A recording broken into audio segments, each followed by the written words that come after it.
Bismillahirrahmanirrahim. Assalamu alaikum, dear viewers. Dear viewers, دا زموږ lecture number 5 دی د class 9th د څه دپاره د SST General د preparation دپاره دا زموږ lecture number 5 دی. په دې lecture کې به موږ ستاسو سره MCQs share کو. هغه MCQs چې کوم دي هغه موږ د څه نه راغستي دي، کوم چې زموږ سره په 9 class کې اولنی یونټ دی. د اولنی یونټ د first 3 paragraph نه موږ دا راوچت کړي دي. اولنی 3 paragraphs چې کوم دي د هغې نه دا MCQs موږ راوچت کړي دي. د دې سره سره د هغې MCQs هم موږ راوچت کړي دي. بیا اپلیکیشن بیسډ مطلب چې د دې اپلیکیشن به څنګه کیږي په هغې باندې موږ MCQs تیار کړي دي. د دې سره سره د SST جنرال چې کوم سټایل دی د هغې نه موږ MCQs راوچت کړي دي. اوس بل په دې کې به موږ کوم ټاپکس کور کو. نو اولنی دی زموږ سره پارټ اف سپیچ، د دې سره سره سینونیم انټونیم، دغه سره سره مینینګ اف د ورډز دا به موږ کور کو. بیا به پکې چې کوم دی زموږ سره فریزز چې کوم دي د فریزز آیډنټیفیکیشن به پکې موږ کو. د دې سره سره کوم چې زموږ سره تاسو ته ما وویل اپلیکیشن بیس سوالونه، دا بیا SST جنرال بیس سوالونه، دا ټول به تاسو انشاءالله په دې ویډیو کې ګورئ. د دې سره سره چې کوم دی زموږ سره ناون کوم ټایپس چې کوم دي هغه به پکې تاسو ووینئ چې ناون به موږ څنګه آیډنټیفای کوو د دې پارټس اف سپیچ. ټیک د دې چې کوم ټایپس دي سوري. ها نو شروع کو د خپل لیکچر. په دې اولنی MCQs کې چې کوم دي 4 or 5 MCQs به په کې موږ سل کو پارټ اف سپیچ په آیډنټیفای کو. تاسو ته وی what is the part of speech of the word fair in this sentence. د دې fair په دې لاندې سنټنس کې پارټ اف سپیچ څه دی؟ by the tolerance we mean a fair and objective attitude. د دې fair څه مطلب دی؟ نو دا دی زموږ سره ایجکټیو. اوس په تاسو وایي چې دا ایجکټیو څنګه دی؟ نو که تاسو دلته ګورئ we mean a fair and objective attitude. attitude زموږ سره noun دی. نو دا fair and objective دا زموږ سره دواړه ایجکټیو دی. نو دا زموږ سره څه شو؟ ایجکټیو. اوس په دې دغه کې چې موږ وګورو په دې سنټنس کې بل پارټ سپیچ به تاسو څه په نظر راځي؟ by tolerance. نو دا tolerance زموږ سره noun دی. زه تاته په ډیټیل ځکه ځم چې بیا تاسو څه مسله نه ها we mean a fair and objective attitude. نو a fair objective د زموږ سره ایجکټیو شو او attitude چې کوم دی دا زموږ سره شو؟ noun شو. اوس په دې ځای کې خود وی نه دی ورکړی، خو دا end چې کوم دی دا زموږ سره دی conjunction. څه دی؟ conjunction. د دې سره سره دا by چې کوم دی دا زموږ سره preposition دی او we چې کوم دی دا زموږ سره pronoun دی. ټیک شو؟ as simple as that. a پکې article دی. ټیک شو؟ ها اوس راځو بل MCQs ته. کوم چې دویم نمبر MCQ دی به کې څه وي؟ ولې دا زه لږ زوم کومه. دویم MCQs کې وي what is the part of speech of forgive in the sentence. د دې forgive چې کوم دی په دې لاندې سنټنس کې څه part of speech دی؟ دلته کې تاسو ګورئ it is his tolerance that let him forgive his worst enemies. ټیک شو؟ نو دا په دې کې دا forgive د دې forgive څه مطلب دی؟ نو دا دی verb. نبی علیہ السلام چې کله فتح مکه وشوه نو هغه ټول کم دشمنان چې کوم ورست انیمیز ډېر بدترین دشمنانو هغه ټول یې معاف کړه. نو دا forgive چې کوم دی دا معافی ته وي او معافي دلته کې چې استعمال شوی دا is a verb استعمال شوی ده. څه استعمال شوی ده؟ is a verb. اوس په دې ټیکسټ چې کوم نور په دې سنټنس کې نور چې کوم پارټ سپیچ دی it چې کوم دی زموږ سره preposition pronoun دی سوري it زموږ سره څه دی؟ pronoun.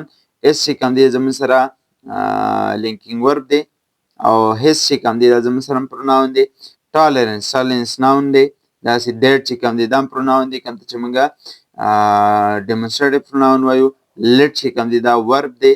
him هم pronoun دی او forgive چې کوم دی تاسو ما already which دا verb دی او د دې سره سره his هم زموږ سره بیا pronoun راغلی worst enemies. نو په دې worst کې چې کوم دی دا ور زموږ سره adjective دی. ټیک شو؟ او دا enemies چې کوم دی دا بیا زموږ سره noun دی. exactly دا خو ډېر اسانه. ښه اوس زموږ سره third number MCQs چې کوم دی په کې څه وي what is the part of speech of the compassion in the sentence. په دې لاندې سنټنس کې د دې compassion څه part of speech دی؟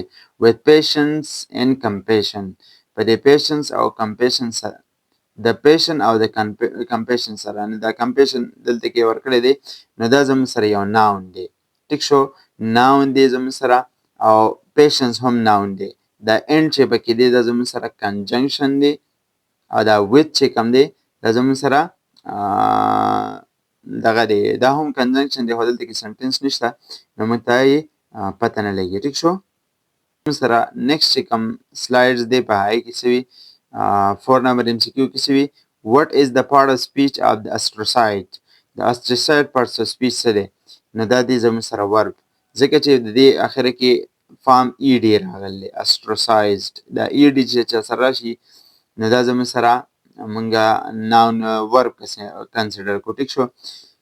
د دې پسې بل MCQs کې څه وي بل MCQs چې کوم دی دا د دې ځای نه بل پارټ شروع شو د meaning of the difficult words کوم difficult words چې په دغه 2-3 پیراګرافز کې د هغې meaning موږ ګورو.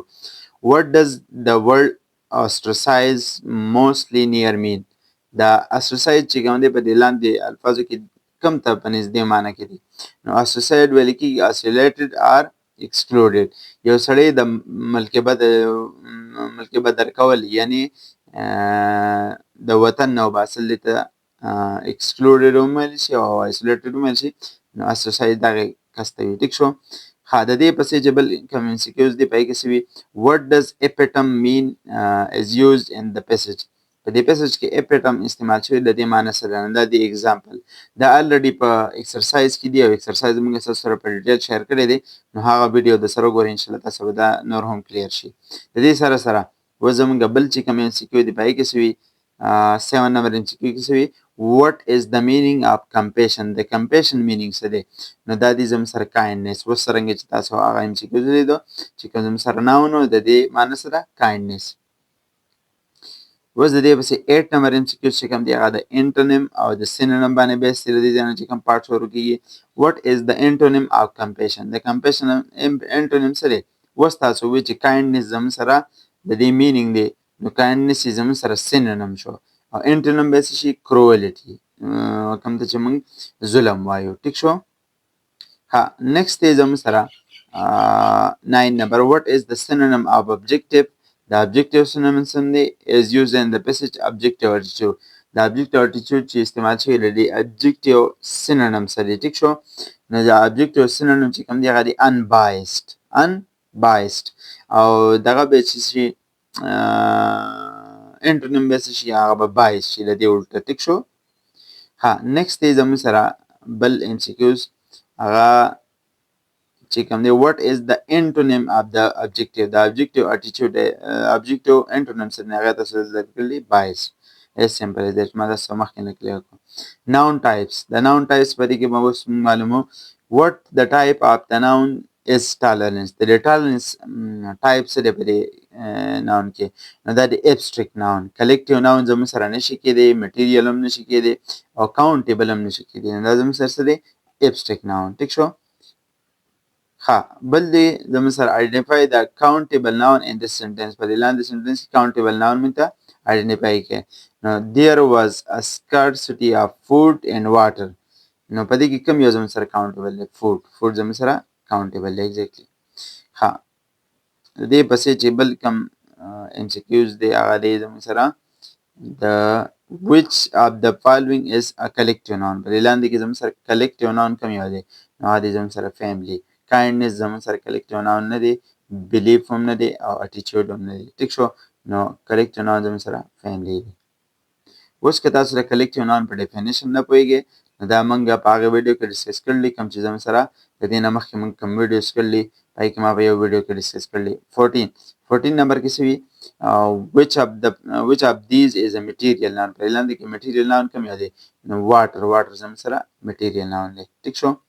دا نور چې کوم دی happiness abstract noun دی family زموږ سره collective noun دی knowledge چې کوم دی زموږ سره idea ده abstract noun ورته موږ ویلی شو. ټیک شو.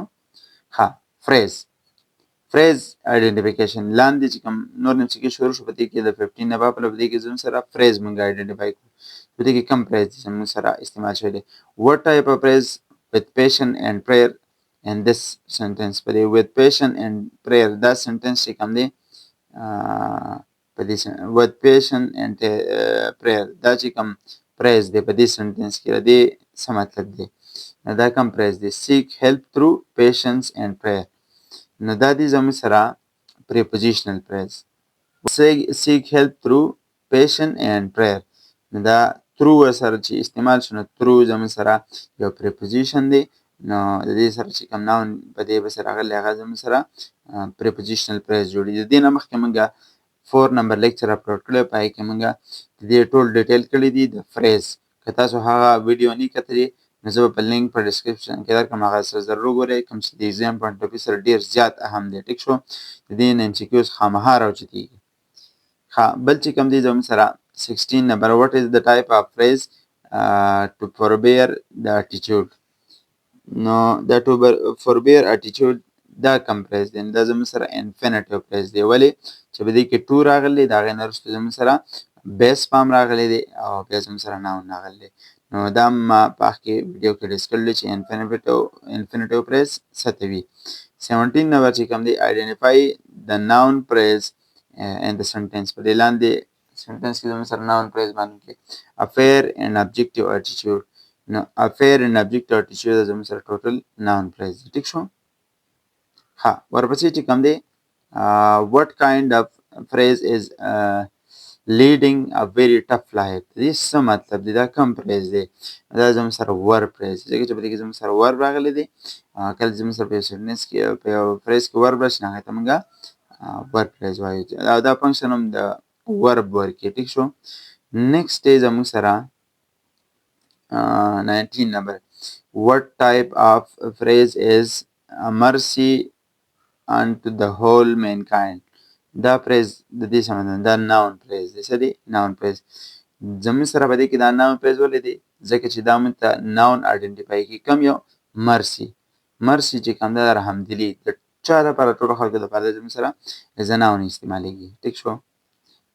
ورپسې دی زموږ سره دا چې کوم دی دا زموږ سره trickier application based MCQs دي، کوم چې د exam point of view سره ډېر زیات اهم دي.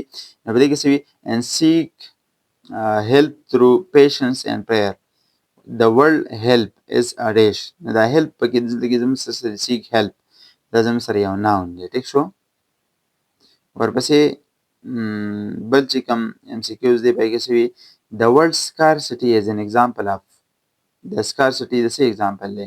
نو دا زموږ سره count abstract noun دی. تاسو صرف دا نه وي چې what is the which part of noun is it but تاسو ته ډایرکټ بل شان statement درکړي چې څه example دی. دا د abstract example دی. تاسو لږ ذهن چورلي راچورلي. ټیک شو. زموږ سره بل MCQs چې کوم دی 22 نمبر MCQs په هغې کې څه وي؟ which word is the synonym for forbear. د forbear دپاره synonym څه دی؟ نو هغه دی tolerate. forbear چا څه برداشت کول او د tolerate هم برداشت کوي. ټیک شو. ورپسې دی زموږ سره 23 نمبر MCQs in this sentence he let him forgive his worst enemies. the word worst is a dash. دا زموږ سره adjective دی. دا تمه وختي ووایي په هغې sentence کې راته ویل چې دا زموږ سره adjective دی. ټیک شو.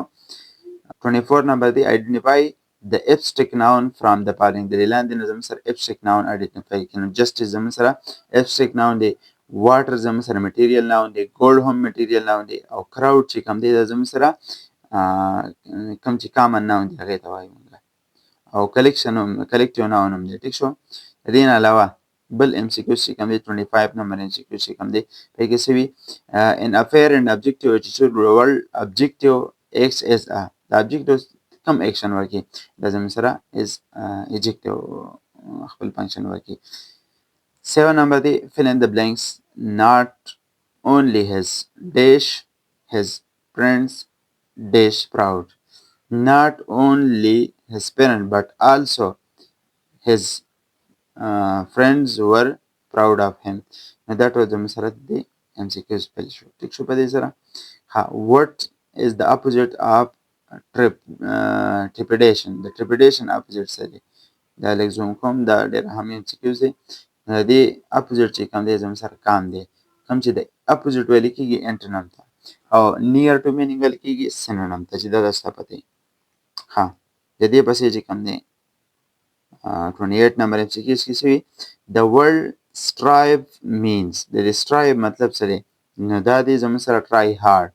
ډېر زیات محنت کول دي ته موږ څه وایو؟ strive. ټیک شو. نو try hard زموږ سره دی اصل جواب شو. ورپسې دی بل زموږ سره which of the following is a prepositional phrase. لاندې کې prepositional phrase کوم یادی to endure hardship دا زموږ سره infinitive phrase دی. full of kindness دا زموږ سره adjective phrase دی. ها دغسې prepositional phrase چې کوم دی هغه دی زموږ سره دا with patience and parents with patience and pair زموږ سره په دې کې with راغلی with preposition دی. ټیک شو. ها leading a tough life دا زموږ سره verb phrase دی. ټیک شو. ها زموږ سره 30 نمبر MCQs چې کوم دی په کې which of the following is a verb phrase په دې لاندې کې verb phrase کوم یو دی نو affair and object شو تاسو اوس لري زموږ سره چې کوم دی affair and objective attitude دا زموږ سره noun phrase دی. leading a tough life دا زموږ سره verb phrase دی اوس تاسو ته ما وویل. او with patient and spare دا زموږ سره prepositional phrase دی اوس تاسو وویل. a mercy to unmankind دا زموږ سره noun phrase دی. ټیک شو. نو دا و زموږ 30 MCQs موږ تاسو سره ډسکس کړو. hope چې تاسو به زده کړه ډېره کړي. دا زموږ سره یو پریکټس و کوم چې موږ د دې نه مخکې کوم ټاپکس کړي دي په څلور لیکچرو کې دا د هغې یو پریکټس سیشن و. thank you so much for watching this video and stay blessed and be prepared for your exam.